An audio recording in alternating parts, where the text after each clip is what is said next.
بسم اللہ الرحمن الرحیم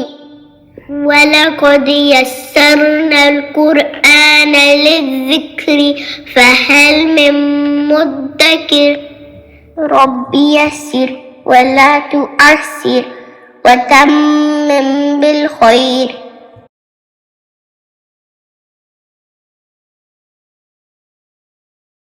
ضمہ کا مطلب ہوتا ہے گولائی، تو ہونٹوں کو اچھی طرح گول کرنا۔ جب کسی حرف پر ضمہ ہو تو اس کی ادائیگی کرنے کے لیے ہونٹوں کا گول ہونا بہت ضروری ہے۔ اگر آپ کے ہونٹ اچھی طرح سے گول نہیں ہوں گے تو پھر ضمہ کی آواز ٹھیک سے نہیں آئے گی۔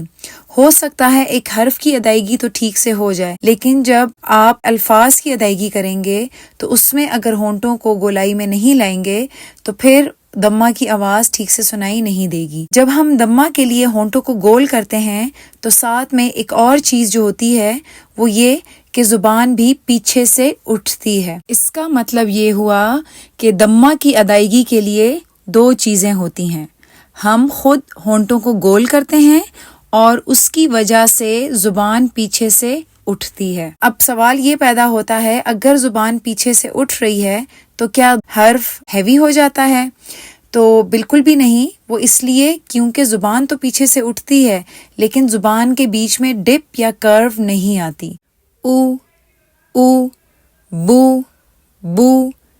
تو۔ جس طرح سے آپ کو بتایا تھا کہ کسرہ میں آپ نے ای کی آواز رکھنی ہے، اس کو اے نہیں کرنا، اسی طرح ضمہ میں آپ نے او کی آواز رکھنی ہے، اس کو او نہیں کرنا۔ مثال کے طور پہ جب ہم کہتے ہیں نا فٹ، تو فٹ، تو دیکھیں اس میں ہم اپنے ہونٹوں کو گول نہیں کرتے اور او کی آواز ہوتی ہے، فو فو فٹ فٹ۔ لیکن جب ہم مون پڑھتے ہیں تو ہمارے ہونٹ اچھی طرح گول ہوتے ہیں اور ہم اس کو او ساؤنڈ کے ساتھ پڑھتے ہیں، اور زبان جو ہے وہ پیچھے سے اٹھے گی تاکہ آپ کی اچھے سے او کی آواز بنے۔ ہونٹوں کی اچھے سے گولائی اس لیے ضروری ہے تاکہ ہمیں ضمہ کی پراپر او کی آواز آئے اور وہ او میں نہ بدلے۔ اس کے لیے آپ نے ہونٹوں کو اتنا گول نہیں کرنا کہ جو بیچ میں یہ جو چھوٹا سا آپ کو ہول سا نظر آ رہا ہے کہ یہ بالکل ختم ہی ہو جائے، تب آپ کو اس طرح سے آواز آئے گی،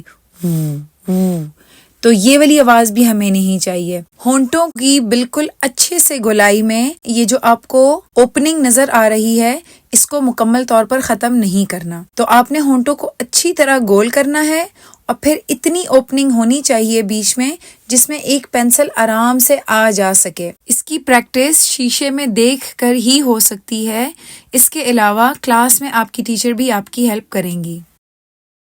یہ جملہ آپ نے پچھلی 2 ویڈیوز میں بھی سنا ہے اور یہ اس ویڈیو میں نے پھر سے ڈالا ہوا ہے۔ اس کی وجہ یہ ہے کہ حرکات کو بہت احتیاط سے پڑھنا ہے، ان کو لمبا نہیں کرنا، کیونکہ جب ہم حرکات کو لمبا کرتے ہیں تو اس کے ساتھ میننگز چینج ہو جاتے ہیں۔ تو انشاءاللہ آپ لوگوں نے پوری کوشش کرنی ہے کہ آپ لوگ حرکات کو اسٹرکٹلی ایک کاؤنٹ پڑھیں اور اس کو جو ہے اس سے زیادہ نہیں پڑھنا اور اس کو بہت احتیاط سے پڑھنا ہے، چاہے وہ حرکت لفظ کے شروع میں ہے، بیچ میں ہے یا آخر میں ہے، آپ کا اپنی حرکت کی لینتھ پہ فل کنٹرول ہونا چاہیے۔ ضمہ جو ہے اس کی شیپ جو ہے یہ ایک چھوٹی سی واو یا انگلش میں ہم کاما ڈالتے ہیں اس کی طرح کی ہوتی ہے، عربی میں یہ حروف کے اوپر آتی ہے۔ اگر الف، واو یا کے اوپر حمزہ ہو اور اس کے اوپر ضمہ ہو تو پھر ایسے حرف کو ہم حمزہ ہی کی طرح پڑھیں گے۔ یہ بیسیکلی حمزہ ہی ہے، تو ان تینوں کی ایک ہی پروناؤنسیشن ہے، او او او۔ جیسا کہ آپ کو پتا ہے کہ را کبھی مرقق ہوتی ہے اور کبھی مفخم ہوتی ہے۔ حرکات کے معاملے میں اس کو آسانی سے یاد رکھنے کا طریقہ یہ ہے کہ فتحہ اور ضمہ حرف را کے اوپر ہوتی ہیں، تو اس سچویشن میں را مفخم پڑھی جائے گی، اور کسرہ حرف را کے نیچے آتی ہے تو اس سچویشن میں حرف را کو ہم مرقق پڑھیں گے۔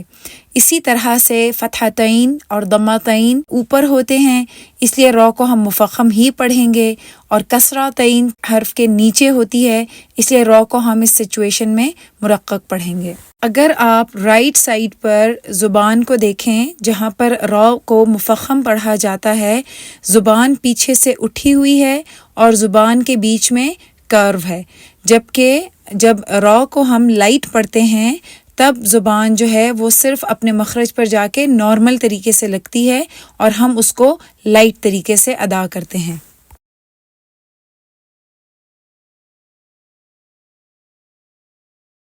دو ضمہ کو ضمتین کہتے ہیں، دوسری ضمتین جو ہے وہ نون سکون کی پروناؤنسیشن کے لیے موجود ہوتی ہے۔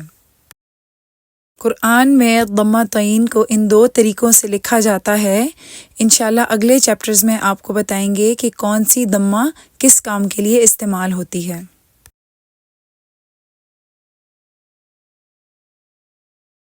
اس لیسن کی تیاری کرتے ہوئے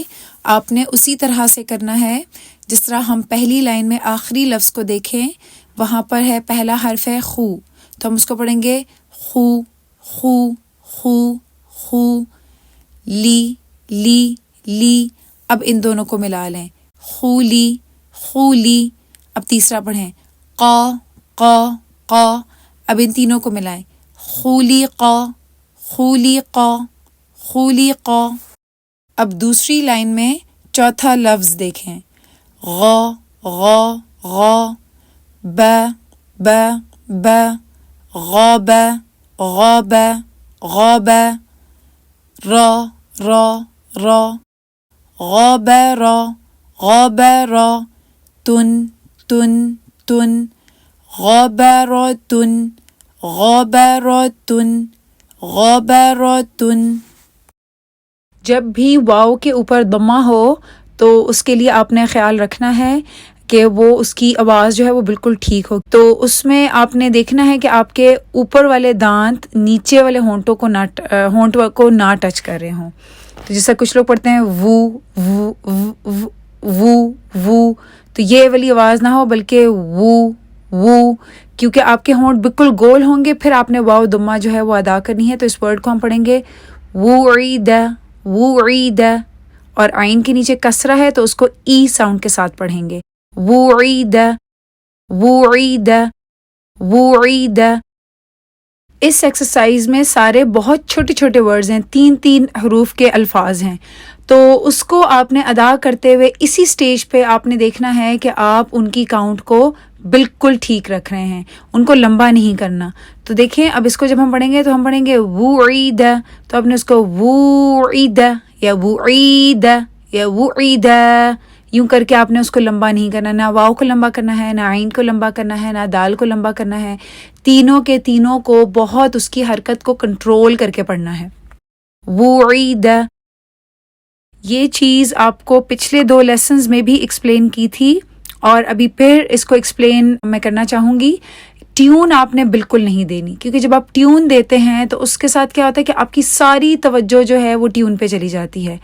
اور اس کی وجہ سے بھی حرکات کی جو لینتھ ہے وہ لمبی ہو سکتی ہے۔ فار ایگزامپل اسٹوڈنٹس کو پڑھتے ہیں لبادن یا لبادن، تو وہ ان کے نا آگے پیچھے ہو جاتا ہے، تو آپ نے اس کو بالکل بغیر کسی ٹیون کے پڑھنا ہے، لبادن لبادن لبادن۔ یہ جو پوائنٹ آپ کو لکھا ہوا نظر آ رہا ہے، ریڈ کرسپ اینڈ کلیئر، یہ لکھا ہوا تو میں نے پرٹیکولرلی حمزہ کے لیے ہے، لیکن یہ والی بات آپ نے تمام الفاظ کی ادائیگی میں یاد رکھنی ہے۔ اب اس میں کیا ہوتا ہے کہ اسپیشلی حمزہ میں اسٹوڈنٹس کیا کرتے ہیں کہ وہ لوگ پڑھتے ہیں سوئیلا سوئیلا سوئیلا سوئیلا، تو اب دیکھ رہے ہیں ہمیں حمزہ کی آواز نہیں آ رہی، ہمیں جو ہے نا سوئیلا، تو یہ یوں نہیں پڑھنا، آپ نے اس کو کلیئرٹی سے پڑھنا ہے، سوئیلا سوئیلا سوئیلا۔ اسی طرح کچھ اسٹوڈنٹس باقی ورڈز میں بھی یہ لبادن لبادن، تو اب دیکھیں وہ کلیئرٹی سے نہیں پڑھ رہے، کلیئرٹی نہیں ہے، ڈھیلا ڈھیلا پڑھتے ہیں، تو آپ نے اس بات کو بہت اسپیشلی اپلائی کرنا ہے کہ آپ کی آواز بالکل کلیئر ہو، ہر لفظ ہر حرف ہے اس کو اس کی حرکت کے ساتھ بالکل کلیئرٹی سے پڑھنا ہے، تاکہ الگ الگ ایک حرف جو ہے وہ سنائی دے، سوئیلا لبادن۔ جیسا کہ آپ لوگوں کو یہ والی چیز ایکسپلین کی تھی کہ جب حمزہ الف واو یا کے اوپر یا نیچے بیٹھی ہو تو ہم اس حرف کو ایز حمزہ ہی لیں گے. اب یہاں پہ بھی اکثر اسٹوڈنٹس اس کو پڑھتے ہیں قوریہ، تو یہ یا نہیں ہے، یہ حمزہ ہے. اس کو ہم پڑھیں گے قوریہ قوریہ قوریہ. مخارج کے لیسن کے بعد اگلا لیسن جو کہ بہت ضروری ہے، جس کا تعلق آپ کے قرآن کی پروننسیشن کے ساتھ ہے، وہ ہے حرکات کا، فتحہ، کسرہ اور ضمہ. اگر آپ قرآن کے کسی بھی صفحے کو کھولیں تو اس میں آپ کو میکسیمم نمبر پہ حروف نظر آئیں گے جن کے اوپر حرکات ہی ہوں گی. اس کا مطلب یہ ہوا اگر آپ اچھے سے فتحہ، کسرہ اور ضمہ کے لیسنز کو کر لیں، وہی آپ کے قرآن کی مین پروننسیشن کو ڈیسائیڈ کرتی ہے. اس لیسن میں آپ کی کمپلیٹ گرپ اور کمانڈ ہوگی، تو انشاءاللہ آگے آپ کی ریسیٹیشن بہت اچھی ہوگی. لائٹ لیٹرز کی سلانٹ، ہیوی لیٹرز کی فتحہ میں آ کی ساؤنڈ، کسرہ کے ساتھ ای کی ساؤنڈ، اور صاد، ضاد، طا، ظا میں کسرہ جو ہے وہ کافی ہیوی ہوتی ہے. اس کے علاوہ او کی ساؤنڈ ضمہ کے ساتھ، جبکہ تمام حرکات کو آپ نے اسٹرکٹلی ایک کاؤنٹ ہی پڑھنا ہے. ربنا تقبل منا انك